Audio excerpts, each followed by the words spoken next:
গেল বছর global super league জিতে বিশ্ব মঞ্চে ও দেশের ক্রিকেটে হইচই ফেলে দেয় উত্তরের তিস্তা পাড়ের দল রংপুর রাইডার্স। বিপিএলেও দুর্দান্ত ছন্দে আছে দলটি। চলতি বছরে জয় পেয়েছে টানা ৮ ম্যাচ। এবার জিএসএল এর চকচকে ট্রফি নিয়ে নিজেদের ঘরে আসছে রাইডার্স। রংপুরে রাইডার্স টিমের আগমনের খবরে নগরীর সর্বত্র বিরাজ করছে উৎসবের আমেজ।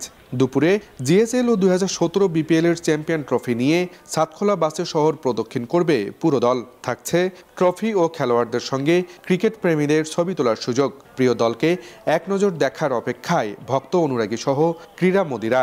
এ যেন এক ভিন্ন আমেজ। ট্রফি নিয়ে ছবি তুলবো, গান হবে, একটা অনেক সুন্দর মুহূর্ত কাটাবো। সেই অপেক্ষাটা এখনো শেষে হচ্ছে না। কখন আসবে সারাদিন সকাল থেকে এখন পর্যন্ত স্টেডিয়ামে আছি।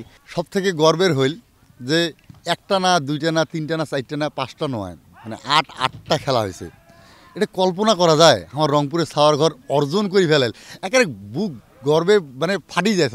রংপুর রাইডার্স আমাদের একটা সুবর্ণ সুযোগ করে দিয়েছে যে রংপুর রাইডার্সের ফুল টিম আসতেছে, 2টা ট্রফি রংপুর রাইডার্স নিয়ে আসতেছে। রংপুরের মাটিতে প্লেয়ারদের সঙ্গে সরাসরি আমরা কথা বলতে পারবো, সেলফি তুলতে পারবো।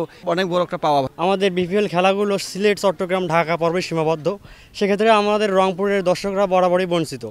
সেজন্য আমরা আমাদের প্লেয়ারকে এই মঞ্চে দেখতে পারবো। দুপুর 12টায় হেলিকপ্টারে রংপুরে পৌঁছানোর কথা রয়েছে টিম রাইডার্স। এরই মধ্যে সব আয়োজন সম্পন্ন করেছেন আয়োজকরা। এখানে স্টেজ, সাউন্ড, এলইডি এইসব আমাদের যেগুলো দরকার ছিল সেগুলো স্টেডিয়ামের কাজ, আমাদের মাঠের কাজ ওকে আর কি। যেহেতু ভেন্যু রংপুর আর রংপুর রাইডার্স রংপুরের, সো আমাদের উচ্ছ্বাসটা অনেক বেশি। যেহেতু আমাদের এখানে রংপুরের খেলা আমরা দেখতে পারি না, রংপুর রাইডার্সের খেলা দেখতে পারি না, সেহেতু মানুষের একটা আশা যে প্লেয়ারদের সাথে যেন সরাসরি কথা বলতে পারে আর কি। 1,500 জার্সি বিতরণ, বিপিএল মাস্কট ডানা 36-এর উপস্থিতি এবং দুপুর 3টায় দেশবরেণ্য ব্যান্ড অ্যাভয়েড ট্রাফার কনসার্ট থাকছে এই আয়োজনে।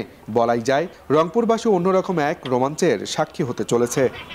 বিপিএলে টানা 8 ম্যাচ জয়ের পর নিজেদের ডেরায় পা রাখছে টিম রংপুর রাইডার্স। এর মধ্যে সকল আয়োজন সম্পন্ন হয়েছে, এখন শুধু অপেক্ষার পালা। আব্দুর রশিদ জীবন, সময় সংবাদ, রংপুর।